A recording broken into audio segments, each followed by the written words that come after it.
Welcome to Agree to Disagree, the podcast where two sisters show how you can disagree about everything but still keep that family bond and friendship. That's right. We're Sharon and Karen, and we don't just see the world differently, we live it differently. Grab a coffee, settle in, and enjoy the conversation. Who knows? You might even find yourself changing sides. Hello, sister! Hello, Sharon. Always brings so much energy. So much energy. I don't know why, because I feel like I don't have much these days, but it is June 29th. It is. Gosh, summer. And here in Morocco, where it's usually beautiful, beautiful weather and always really temperate, and we always have a nice breeze, it is Texas hot today. It is over 100 degrees. And Really? it is like the heat is just coming at you from all directions, and it's Texas hot. So with my work, I'm in a global role, so I talk to a lot of people from all over the world, and weather is a topic always when we call. And in the northern part of our country, Canada, they're saying, oh, we had such a mild winter and now we're having a really hot summer. This is very odd weather for us. And well, it's the same down here. We're towards the end of June now, about to go into July, and we have not really gotten above 93, which is very odd. Yeah. Very cool summer so far for us. It's been beautiful. Yeah, I talked to my friend in Texas today, and it's like it's hotter here in Rabat than it is in Dallas. That never happens. Yeah. And it's the same in Europe. Europe is experiencing a hot spell. And we've had weeks of freezing temperatures and ice and snow for the first time in 50 years in Houston, the last years. So the earth is cycling. And you and I have even talked about how it seems like our seasons are shifting. Did a month or two, seasons are shifting too. Because I know it's been hotter in September than it has been in July a lot of times. Yeah. So, okay. So we are going to talk today about social media bans for teenagers. Yes. Because we had mentioned before, like Australia just passed a ban, and I'm trying to remember the age. I think theirs was 16 or 13. I think it was 16. 16. Yeah. And Texas is trying to pass. Trying to do it. There's states that have laws on the books already in this. Right. Yes. But Texas is trying to ban it for, I think, 18. Yeah, I think you're right. It passed the House. It has not passed the Senate, but it sounds like it may pass the Senate. Yeah, 18. I mean, well, you know what? There's a couple of things here. Whenever I think of something like this, I always think about prohibition in the 1920s. It didn't stop people from drinking. They just they just went underground to do it, and it didn't stop people from drinking. So I think that you and I probably both agree that a ban is not going to work. Well, how do you enforce it? Yeah. And even the one in Australia, they said they weren't going to enforce it with any kind of fines or anything. They were just going to hold the companies responsible. And that's all they're going to do here. I've tried to look up some research because Florida has had this law on the books for under 14 for a year or two, I guess, or a couple of years. But I haven't seen any research that shows that it's actually improved, Right. Because there are ways to get around the ban. Right. Is it reducing bullying? What is it doing for our children? I saw that they interviewed some teenager who's maybe 16 or 17 and has like over 1 million followers on one of the social media channels. But he said the things you're concerned about on social media are still there when a person reaches 18. Well, I think as far as that goes, I think that they're a lot more developmentally able to handle it after the age of 18 than they are before the age of 18. I would say it'd be after the age of 21 probably then. Well, I mean, realistically, after the age of like 30. Exactly. That's what I'm saying. I'm like, let's just ban it for everybody. The developmentally is not there.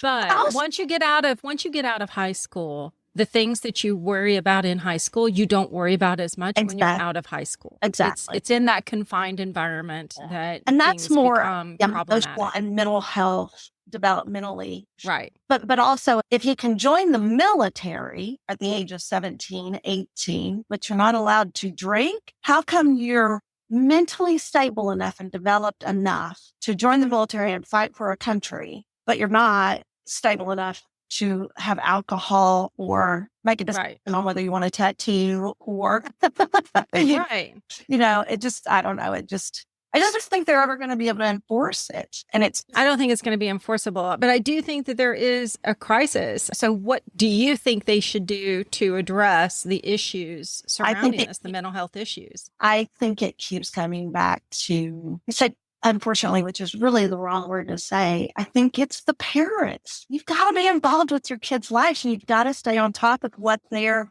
doing. Yes and no, because you have some parents that are not going to care enough to get involved. I think you're going to have a small number of those that just don't care. But you're going to have those that aren't able to because they're not there, because they're working. And that's not something that you can say, stop working so that you're more involved in your kids. There are some parents that just don't have the ability to be there and be present to be able to give their kids the attention that they would otherwise. But I sit here and I think your presence on a daily basis from a work perspective, like you're talking about, because my kids grew up in a household with 2 working parents. And we just had rules. We had rules about. Yeah, but your definition of working parents is different than what I'm talking about definition of working parents. I'm talking about parents that aren't able to be there because they're working 2 or 3 jobs and they're literally never there, where the children are feeding themselves, getting themselves in bed, or that they have another caregiver watching over them, because there are a lot of people in the country that do face that. I know. Not able to be there. Not at night when they go to bed. You guys had it, both parents worked, which is great. A lot of people have that, but you're still there every night and you're there every morning. Yeah, but even some of those families that you're talking about that I've worked with in my previous career as a social worker, single parent homes, working a lot of jobs, the values and morality that the parent instilled in their children goes a long way, even if they're not present physically most of the time. They're in, you know what I'm saying? Like, so to me, it doesn't have anything to do with your physical presence and being able to monitor. It has to do with the values and the morals that you're teaching your kids. But you can teach your kids great values and morals, and you can have them doing everything right, but that doesn't stop them from getting bullied. I know. And it doesn't stop them from being groomed, manipulated and stuff online. Absolutely. However, again, be in tune with your kids and set up that relationship with them where they don't fall victim to that stuff, or you can talk to them about it, or they feel comfortable talking to you about it. And you're talking to somebody whose son was bullied. My daughter was bullied too. But he wasn't on social media at the time. Neither was mine. Yeah. She was too young to be on it at the time that she was bullied. Yeah, my son was, he was in this. And your son, it was before social media was. It was before social media because he was in. I was out there. So he could have probably been on it, but it was before social media was a thing. So he was just getting bullied at school. But I think that the issue, from what I was reading, a lot of parents are struggling because they don't have the tools to be able to effectively deal with this, because a lot of this is new for them. Oh, yeah. And a lot of the parents don't even understand the technology to be able to monitor. Do you think it's fine then that the government get involved and ban it? No, I don't agree with the ban. I don't think that's the answer. I'm wondering, and I don't know what the answer is. I don't claim to know everything, even though you probably think I do. If you ask my kids, they would say I definitely claim to know everything. You do. Remember, I've always said that you raised me and your daughter, and I raised you. My daughter, met you. The other day, Steven said, I know y'all like to think that I act like I know everything, but I don't act that way. I'm like, yes, you do. You're just your aunt. I'm wondering if maybe instead of putting all this money and effort towards banning it, maybe introducing some kind of education about it into schools. Why aren't we educating our kids on the harms of social media and how to effectively navigate social media? That's a good idea, because do you remember when we were growing up, do you remember when we would have the sex talk in school and they would teach us where baby came from and we could watch those videos and stuff? And it was like mandated, right? Because I think the assumption is that the parents aren't having these conversations with their kids, and we need to teach these kids. I think that's a good idea, sis. Why not have some mandatory educational programs in the schools, like they did about sex education for when we were growing up, right? Here's where babies come from. This is what happens. I think that's a very good idea. And I guess I'm a little surprised as to why they're not addressing it, because I think nowadays, especially, that it's important to teach kids about AI and about AI's influence on social media and what you see. And you need to be able to verify what you're seeing and reading on television. Use critical thinking skills.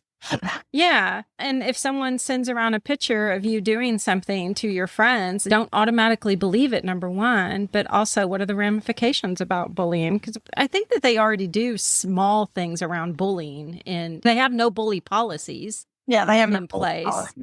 But what good has that done? But have you gotten rid of bullying in school? No. I don't think they're doing education, which I do like. That the reason I liked your idea so much is because I am a big believer that education can actually do a lot of good things for people in general if you educate. Like even the fact that you and I are on polar opposites of most issues, maybe not most now that we've been doing this podcast, I don't think it's most, but you're killing our brand. I do feel like I've learned from you, and I think you've learned from me. Yeah. And probably you've learned more because you do more research than I do. But I will tell you, I've learned how to, but I also listen to a lot of podcasts about how to communicate and understand where the other side is coming from. Mm-hmm. So I've definitely learned how to, instead of closing off and saying, I just disagree with them, this is what they think, instead of trying to project what I think you think, I've been trying to get better about listening to what do you actually think, which is usually different than what I have projected. Yeah. And I think that's what we all do, right? I think you're right. It's a human condition and the way that we process things. And I think that would go a long way in talking about using social media to bullying, is to educate people as, if they're doing this, that says more about them than it does you. Exactly. It's because they're acting out. And that's what I've always told my daughter about bullying is, if anyone is bullying you about how you look, then that means that they're jealous about how you look. Oh my gosh, that's what Mom used to always say to me. Anytime I would come home and I'd be upset and crying about bullying or people talking about me and stuff, she was always like, Sharon, they're just jealous. They're jealous because you don't play the game. You're more mature. Exactly. You're pretty, blah, blah, blah, whatever it was. I'm not really pretty, y'all. I know you can't see us, but I'm not. And she is. I don't know why she's saying that. But I've always been a big believer in education as a preventative method to get kids to do or not do something, right? That's why, I had the birds and bees conversation with both of my kids, and I've got a book and I'm like, let's go through this. I want to read it. Let's talk about it. Let's have a conversation. When I was on a committee with Planned Parenthood, they would do an entire week-long camp during the summer for sex education for kids. And I had a couple of courses I would teach, and I took my 10-year-old son to that, and he got a lot out of it. It was very educational because the more education people have, the better off they're able to deal with it, to respond to it, to ignore it, like what you're saying. I really like that idea. Why do these kind of legislative bans are not doing anything because you can't enforce them. So let's educate our kids.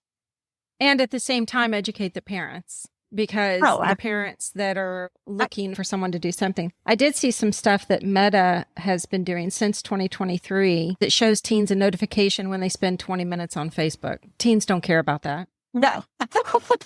They add parental supervision tools, which is great, but parents don't know how to use them. No. And don't know that they're there a lot of times. Yeah. They launched a teen-centric product on Instagram, allowing parents to help limit the content their kids see on the platform. Again, my kids, by the time social media really became popular, they were using platforms that I had no idea even what they did. Yeah. And I never joined. And so it's like, how am I going to be able to do that? Begin hiding more results in Instagram search tool related to suicide, self-harm, and eating disorders. Hide more results. That doesn't mean that you're getting rid of them. No. You can still find it.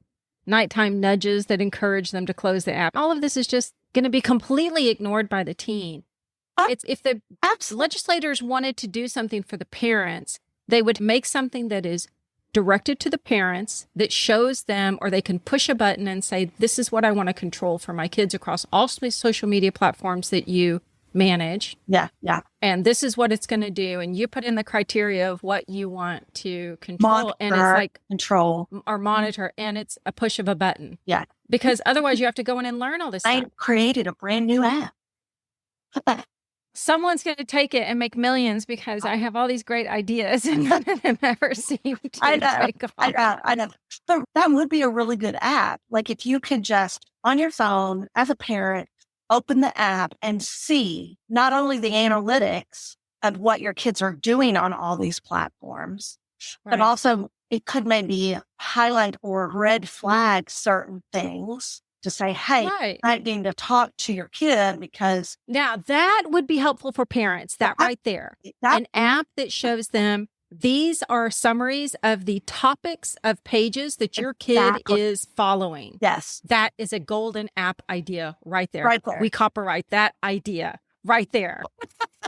That is the app that needs to be created. And it needs to be something that just parents that pulls in information from all. That's the thing, is you won't get the companies to to collaborate to that's be able the whole to do thing. that. Like, how can you get all of the social media to feed this one app? That is a golden idea. Parents would jump all over over that.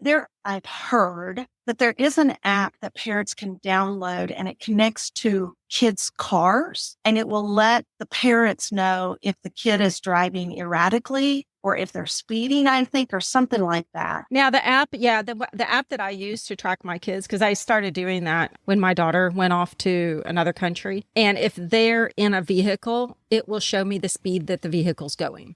Okay. But that's it? That's all it shows you? Well, it shows me where they are. And if they're walking, if they're in a car, it shows me their location. I can get directions to it. I can text them from there. But all I use it for is to make sure that like they're where they're supposed to be and I don't stalk them.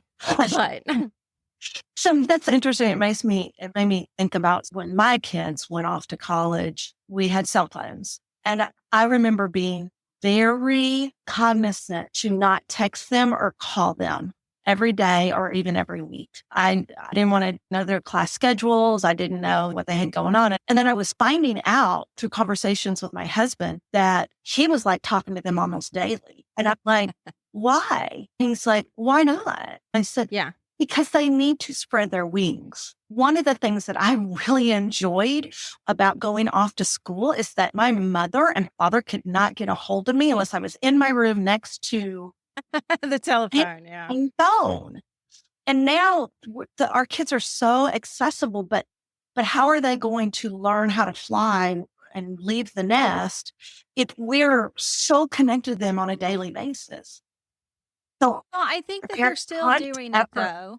I made a very conscious effort to not bombard them every day with texts and calls and things like that because I needed them to.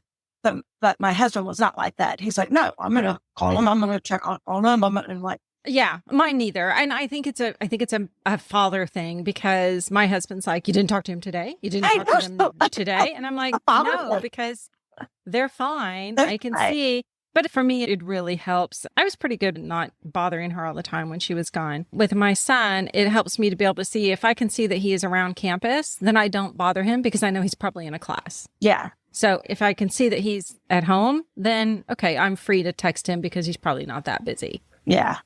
But I don't do it every day. I feel like we're very blessed to be able to have the technology to stay in touch with them whenever, or get in touch with them whenever we want. I feel like that's a blessing for sure. I definitely feel like they're safer because I don't worry about them as much because they have the phones with them. Yeah, absolutely. So there's an app for monitoring your child's text messages. I'm just looking to see if we can turn this into $1 million app. So here's one. Extensive parental controls that keep your family safe. Well, they have them, sis. Man, I know, we're so far behind the times. So late to the game. Yeah. Yeah. We're so late to the game. Okay. But however, that was a good idea. It's a good idea, obviously, because there's multiple apps out there that already do this. However, if the apps exist, why do we have to have a law now? Well, for one, these apps cost money, a little bit. Not a lot of money. There might be ways for kids to get around this. Instead of banning social media, if Congress wants to get involved and act like they're actually doing something to help parents, put a law in place that requires the company to submit things to a parent if they're underage, to submit a weekly report to say, these are the concerning items. They're already instead of an app that you have to pay for. I'm talking about the company automatically. What I'm saying is they already track usage today. So this would not be a leap for them to. Exactly. Yeah, that's what I'm saying. They're tracking the information. Exactly. Maybe that's it. If you're under 18, require a parent to sign on for you or to have a parent contact in there so that they get this information every week. Right. You know, one of the things I told my kids with getting a cell phone is you have to hand it to me at any time, open it up, and I am able to read whatever you're sending to whomever you're sending it because it's my phone, not yours. Yeah. And I think I did that twice because just the fact that I say, give me your phone and they hand it over tells me that they know that it can be done at any time. So they're not going to do anything that they don't want me to see. Right. Exactly. But again, that goes back to the parental piece. Yeah. But if we could educate parents on how to effectively raise children, we would be a lot better off in this country. Most of our issues would be going. Exactly. We wouldn't have teens going in and killing other teens. So many problems would subside if all parents were good parents. But unfortunately, that's not reality, right? I know. If all parents could be like us. Our kids are awesome. Okay. That's so we solved that problem. Of course. Well, that's what we do, you know. Hey, we're here to solve problems for you. Hello. Yeah, I think we agree that what is the law really going to do? Because you can't really enforce it. It's going to be too difficult to enforce.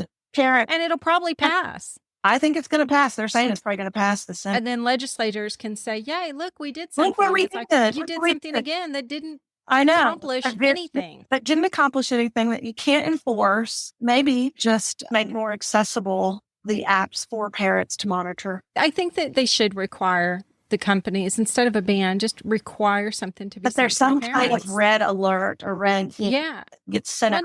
That it's just sent automatically once a week. Yeah. This is the keywords that have come up. These keywords have been flagged in your kid's text. Yeah. Inappropriate pictures. I mean, my gosh, if you could get flagged when an inappropriate picture was sent on your kid's device, that would be incredible. Oh, I have a really funny story about that. So when my daughter was in high school, she was a junior or senior. She was out with friends or something. She'd been texting her dad and I off and on. And then suddenly her dad gets a text that says, how was the BJ last night? What?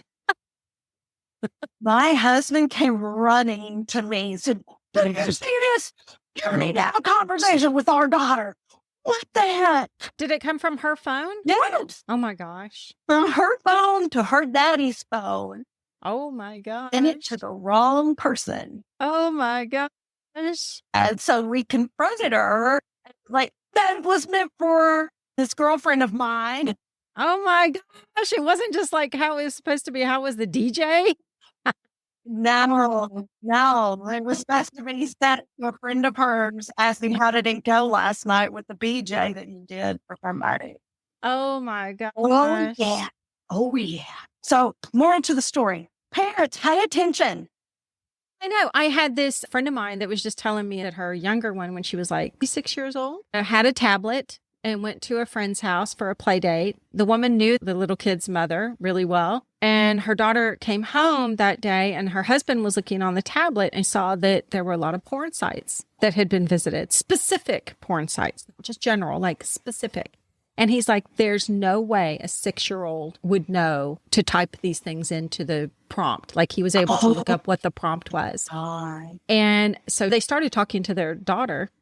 And it's like, was your friend's mother there? She's like, no, she left. She went with her mother shopping for 3 hours, left these two 6-year-olds with the 6-year-old's uncle, who was like in his, I don't know, 20s, late 20s or early 30s or something. And her daughter said, yeah, he kept taking my tablet and it made me so mad. It's like ding, ding, ding. So she never went there again and never. Yeah. Never. I don't let her go to people's playhouses. But I was just like, how idiotic. And I told her, I was like, I would never leave 2 6-year-olds. If someone entrusted their child to me, I would never leave them alone with someone else. Yeah. I would stay there until that child went home. That's right. And I would make sure that I was monitoring what they did. There was a time when my daughter was really young. She was probably kindergarten. And we became friends in the town we were living in with this other couple that had the same age kids that we did and same gender. And her little friend kept asking her to spend the night and I wouldn't allow it. And my husband kept saying, why aren't you going to allow it? And I'm like, I don't trust the father in that house. And he's like, he seems fine, blah, blah, blah. I'm like, yeah, well, he's not flirting with you and saying inappropriate things to you. Yeah, exactly. And the fact that he's doing that to me, and he's married, and he's doing that to a married woman, and the way he interacts with our daughter, which, like, she can get away with anything, but his own daughter at the same age can't. There's just something very untrusting, I feel, with this person. Yeah. The other little girl could come to our house and spend the night, but I was not going to ever let our daughter go over there. Right. It was just an uncomfortableness that I felt around that man. Well, I felt uncomfortable around him. Why would I entrust him with my 6-year-old? Okay, well, so we didn't solve social media teen issues. Well, we did. If they'll listen to us, we gave them lots of good suggestions. If they would just listen to us, we can send all of this to Governor Abbott now and say, if you want to really make a difference, here's what you need to do. Right? You know what? Maybe also it would be good. Like I was talking about that sex education week-long camp, in the summer, maybe there'd be a good opportunity for a nonprofit to do a week-long camp on social media. Social media, yeah. Now as well. I'm surprised there's not one already. But what kid is going to want to go to that? Well, I'm going to tell you right now, my son didn't want to necessarily go to a week-long camp on sex ed, but he did, and he enjoyed it. Well, that's true. Yeah. That's true. Yeah. I still think it would be better in the school because it would be mandatory. Because the ones that aren't going to go to the social media camp are the ones that need to hear about social media. Okay. So, well, that's it for this week. Until next time. Until next time. Agree to disagree. Yay. Bye. See ya. Bye.